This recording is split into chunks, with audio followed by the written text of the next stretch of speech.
SOP ಪ್ರಕಾರ ಇದು ಅಗತ್ಯಕ್ಕಿಂತ ಅತಿ ಹೆಚ್ಚು ವೇಗವಾಗಿರುವುದರಿಂದ ಇಲ್ಲಿ ಫ್ಲ್ಯಾಪ್ 10 ಬಳಸುವುದು ಸೂಕ್ತವಲ್ಲ. ಹಾಗೂ ಫಸ್ಟ್ ಆಫೀಸರ್ ಕೂಡ 10 ಅಂತ ಪ್ರಶ್ನಾರ್ಥಕ ಟೋನ್ನಲ್ಲಿ ಕೇಳುತ್ತಾರೆ. ಈ ಸಂದರ್ಭದಲ್ಲಿ ಫ್ಲೈಟ್ ಕಂಪ್ಲೀಟ್ ಲೋಕಲೈಸರ್ನಲ್ಲಿ ಎಸ್ಟಾಬ್ಲಿಷ್ ಆಗಿ 5930 ಅಡಿ ಎತ್ತರದಲ್ಲಿ ಇದ್ದ ಫ್ಲೈಟ್ ಕೆಲವೇ ಸೆಕೆಂಡುಗಳಲ್ಲಿ 5150 ಅಡಿಗೆ ಬಂದು ತಲುಪಿರುತ್ತೆ. ಅದರ ಡಿಸೆಂಟ್ ರೇಟ್ ಪ್ರತಿ ನಿಮಿಷಕ್ಕೆ 1641 ಅಡಿಯಷ್ಟು ಇಳಿಯುತ್ತಿತ್ತು. ಈ ಸಂದರ್ಭದಲ್ಲೂ ಕೂಡ ಕ್ಯಾಪ್ಟನ್ ಜೋರಾಗಿ ಆಕಳಿಸಿ ಕೆಮ್ಮುತ್ತಿದ್ರು. ತದನಂತರ ಗಂಟ್ಲು ಸರಿ ಮಾಡಿಕೊಂಡು ಅಂತ ಒಂದು ರಿಲೀಫ್ ಸಿಕ್ಕ ಸದ್ದು ಮಾಡಿದ್ರು.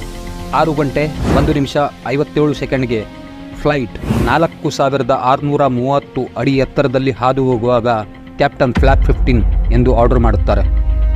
6 ಗಂಟೆ 2 ನಿಮಿಷ 43 ಸೆಕೆಂಡ್ಗೆ 3465 ಅಡಿ ಎತ್ತರದಲ್ಲಿ ಮತ್ತು 167 ನಾಟಿಕಲ್ ಮೈಲಿ